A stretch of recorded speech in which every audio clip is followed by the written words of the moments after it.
Welcome to the Ben and Lauren show. Here we are, another night, Saturday night. We're all well rested. Another week down. Another week down.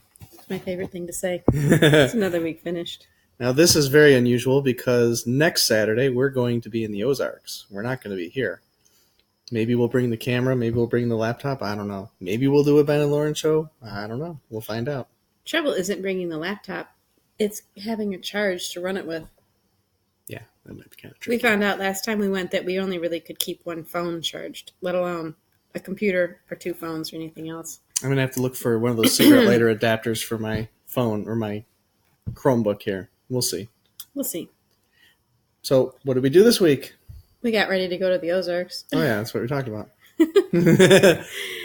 Well, I've been spending a lot of this week preparing, which the question was asked at some point last week, why does it take you so long to get ready to go? And it's really hard to describe why. It takes us a month to get ready for this. It's hard to describe why, but between the organization and there's extra stuff that needs to be done, and it's on top of the stuff that we normally need to do. And for instance, we wanted to take 6 totes with us. That's what we can fit in our nice little new trailer.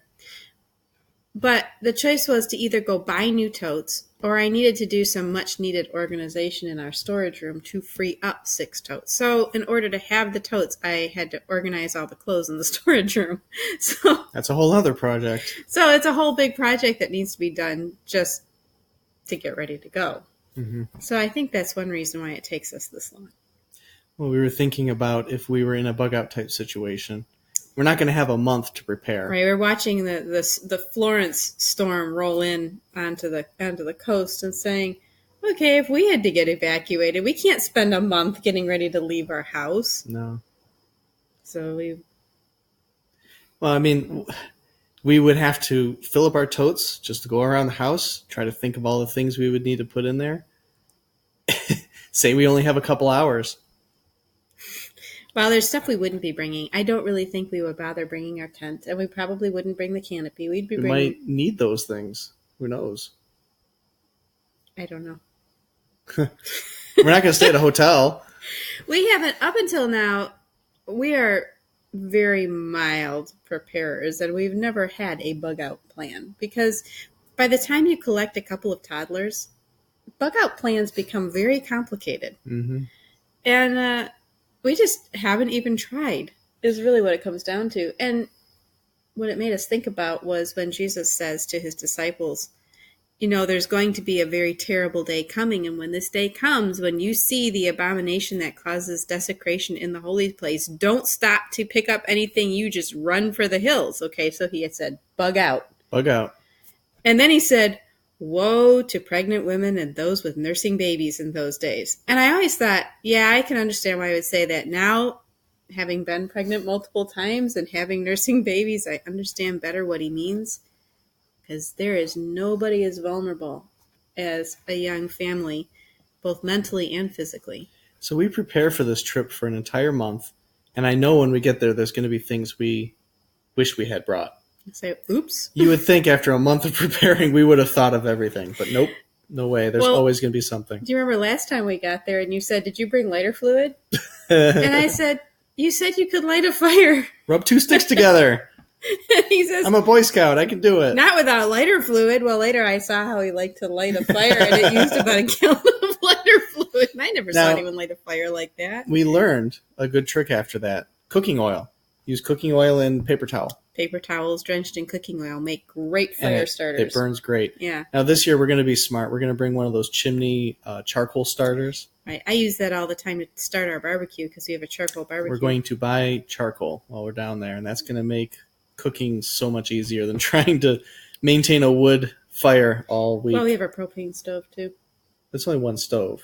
That's good for maybe boiling water for coffee or something. Well, no, it's good for a lot of stuff. I'm not going to try making scrambled eggs over a charcoal fire. No. It's not worth it. I think we're going to use a lot of charcoal, and it'll make things hopefully much easier. We got to keep it dry, though. We can't let it get wet. That's true.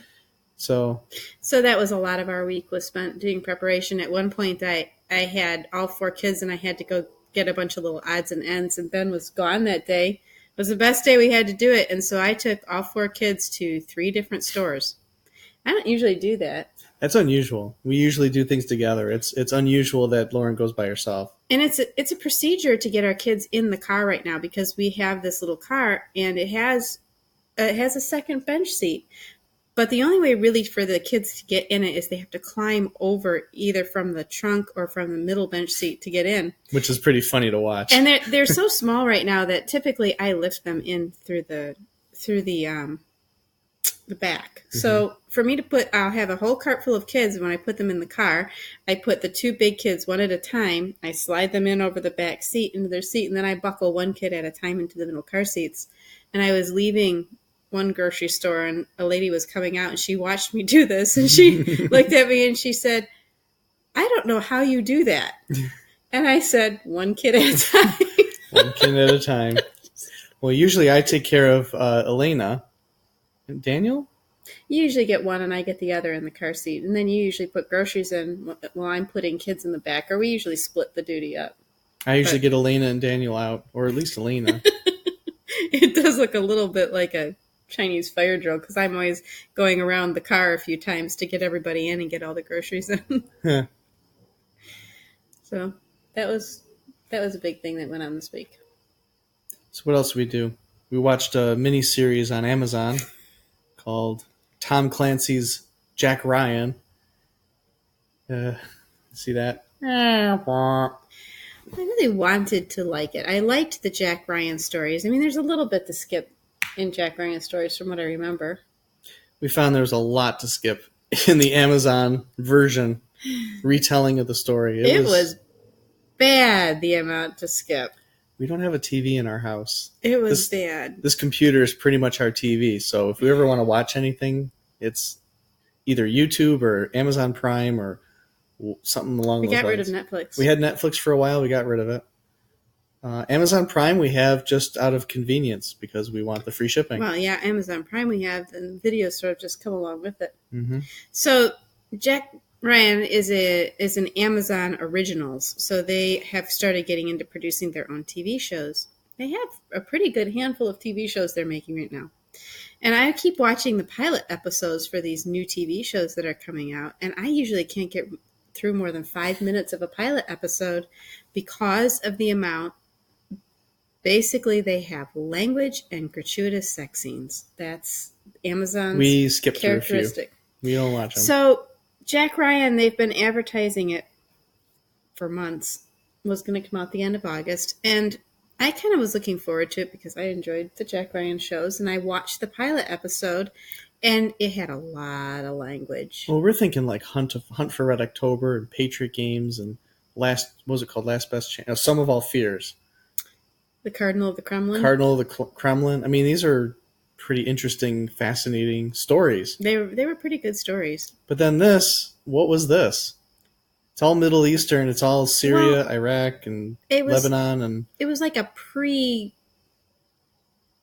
Ryan. So it's set before he meets his wife. And he meets his wife in the miniseries, Yeah, right? he meets her in the miniseries. And it revolves around this terrorist incident, which is built up over the whole course of the miniseries and then just sort of fizzles out. The last episode, we were like, what? That was the end? I couldn't believe it. And they had one character in the middle who didn't seem to belong to the story whatsoever. We kept thinking, oh, he's going to come in at the end. He's a drone pilot. And they keep showing how he is flying his drone and he kills some guy and it turns out to be the wrong target and he's conscience stricken because he knows the man has a son. And so this whole story revolves around him, and there is an absolutely terrible, horrible scene with him.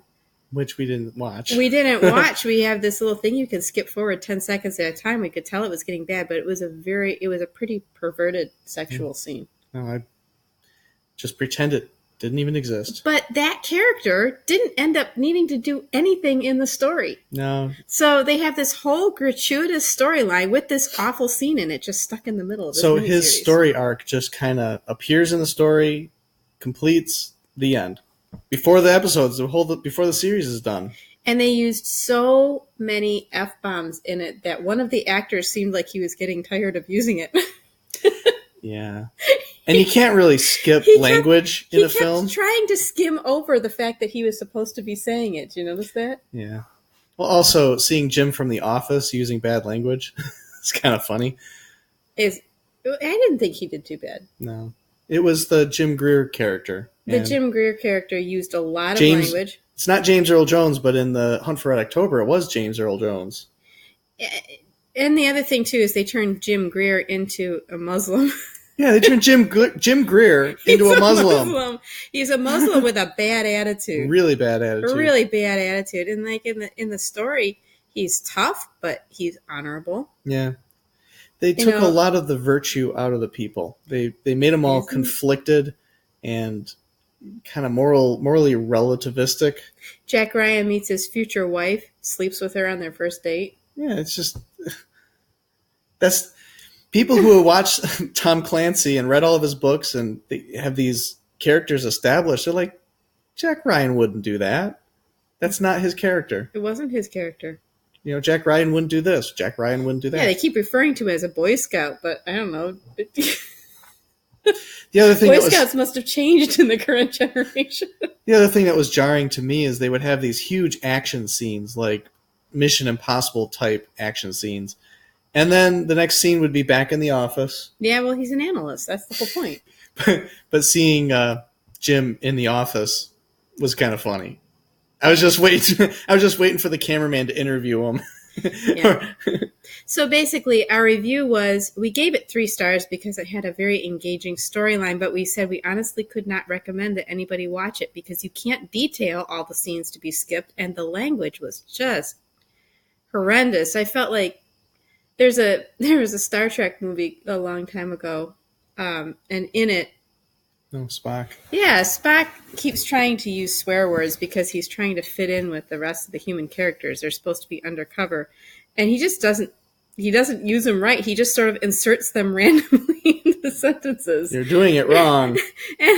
and finally everyone else tells him to cut it out because he can't do it right. And at one point he says, "Is this the place to insert a colorful metaphor?" And that's kind of what I felt like this show did. It just threw them in. It was like, we've got to have some language here to make it realistic. So it just salted it in. Now, this reminds me of a story. This is a Ben and Lauren show exclusive. I don't think I've told Lauren this story before. Oh, really? Yeah. Okay. I remember one time I was with my friends after high school, after I graduated, and I was known for my good language. All my friends cursed and used foul language. I didn't. And one time I was challenged, "Ben, you never swear." I said, "Well, I don't need to swear. Why would I need to swear?" She goes, "I just want to hear you say something bad. Just swear for me." I'm like, I don't really want to do that.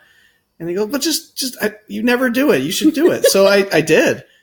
And they said, "No, you're not doing it right. You got to say it with more force." So they're like schooling me on how to properly use foul language. Say, "I told you." They were trying to a Ben and Lauren show exclusive. You had to be taught how to swear properly. Been married almost 7 years. Never told Lauren that story before now. And you know me. I mean, I just got to clean up my mouth. I'm kidding. I don't use bad language.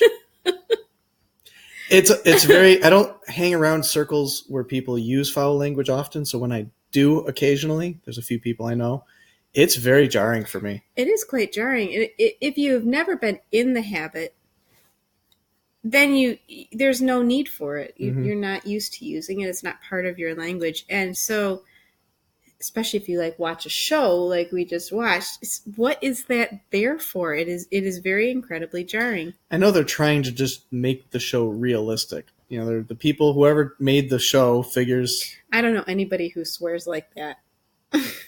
Some people do. There's potty mouths. But there's a lot of people who don't. Even people who use the swear word occasionally don't swear that frequently. It was gratuitous. Sometimes in a particular moment, in the heat of a moment, someone says something, and I guess it's a little more forgivable if it's in a moment. But it wasn't moments. It was just conversations. It's just like Lauren and I talking right now and just throwing a bunch of F-bombs in there. Why? Just why? Every few minutes, just because. Just it's time to insert a colorful metaphor. Colorful. All one color. Yeah. Did I ever tell you how when I was in driver's training, some of the kids were annoyed that I seemed to be particularly sheltered? I think you told me the story. Yeah, and they started trying to shock me by asking me questions of things that my parents wouldn't like me doing. They were sheltered. Well, you weren't sheltered. Not really. You just, for whatever reason, just didn't develop that language. Your mom and dad don't really use language. No. I don't think I've ever heard your mom. No, my parents are pretty clean mouthed. They don't use bad language. I've never heard your dad say anything either. Very rarely. Well, not around me anyway. And we've lived next door to them since we were married, so interacting with them frequently, I've never heard them swear. So it must be something that you had going on at home, and your sisters don't either. No, I remember it was shocking going into middle school for the first time, and the culture was totally different from elementary school. Elementary school is for little kids. Going to middle school, it's a whole new now world. You're supposed to be a big kid. You're supposed to be a big kid. Big kids use different language than little kids. Okay. Although there was some language in the little kid school too. There was? Even in elementary school? Fifth grade. I don't know. How old are people when they're in fifth grade? I'm asking the homeschooled girl. Well, you're 6 in first grade, so 5 years later you'd be 11? So we're talking 11 years old, and kids are just using the most profane language you can imagine. Yeah, I could see an 11-year-old doing that. It was shocking even for me back then. Well, do you remember the handout they gave us at the pediatrician's office? Oh, yeah. Where they said our 4-year-old is probably picking up a lot of language right now, but don't treat it like anything. And I thought, not from us. I've never heard our 4-year-old repeat a single bad word, although I can see with her personality, if we did, she would repeat it. She would seize on it immediately. She just has never heard it. And there's occasions where we'll play like a YouTube video and something kind of comes out of nowhere. It's a little surprising. Sometimes language is used so easily. But I think because we don't use it. Yeah. So she's never heard us smash our thumb with a hammer and say a bunch of bad words. Right. That would make an impression. Mm-hmm. And so she's never heard it. She's heard me say ouch. Ouch. Hopefully no more than ouch. Well, I've never said more than ouch. So I think that's what we wanted to talk about tonight. Little rambling thoughts. If you're tempted to watch Tom Clancy's Jack Ryan on Amazon, be warned. I wouldn't bother. There's lots of good suspense stories out there, and you don't have to skip scenes most of the time.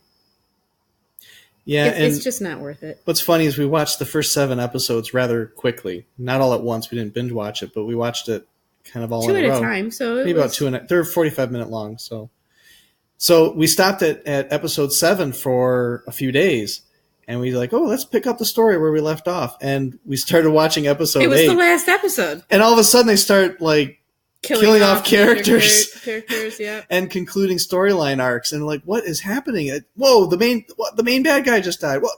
It's over? I know, the main bad guy gets shot. We're like, is that the end of the show? Spoiler alert. The bad guy dies at the end.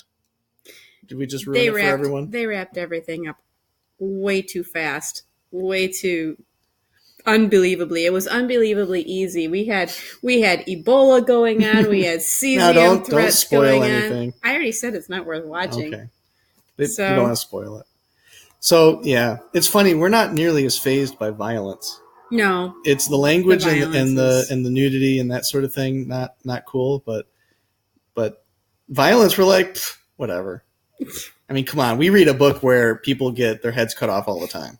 Goliath gets his head cut off. You know, when I was a kid, my grandmother heard us listening to the Bible, and she happened to come in during Judges. Mm-hmm. The story about Ehud. Oh yeah, with the strong left hand. Strong left hand. Yep. And he stabs the king in the belly. Hey, that's par for the course. She was so upset. She went to my mom and she's like, "What are you letting the kids listen to? What is going on?" Mom's like, "That's the Bible." She's like, "That's not any Bible I ever heard." Like, yeah, Grandma, that is the Bible. Oh, our little girls will tell you that it wasn't a little stone that killed Goliath. Oh yes, no, David cut off his head with a big sword. A big sword.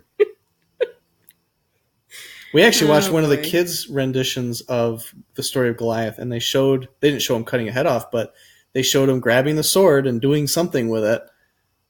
They did? Yeah, they did. Wow. I was That's surprised unusual. in the kids' story. Anyway. So one last thing I wanted to mention. We've got a drink tonight. Wanted to share that. Oh, this was a new one, yeah. One of my And Pinterest drink I'm only folders. showing this because we want to put the recipe in the description below. So This was I'll leave that up to Lauren to describe what it is. This was a salted honey latte. It's good. And what caught my attention is you see a lot of salted caramel recipes, but not usually salted honey. And plus, we had some really good raw honey in the pantry. I thought it'd be nice to use.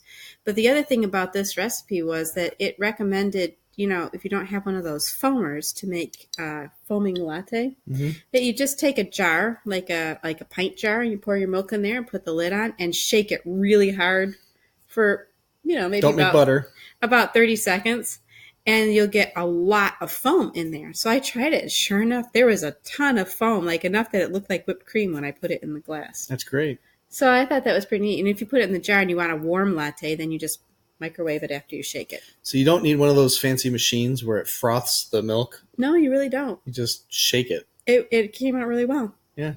So I wouldn't have thought to put salt in something like this. Salt in your coffee? Salt? The Himalayan salt, the pink Himalayan salt. So you put really the good. fancy salt in along with the decaf coffee.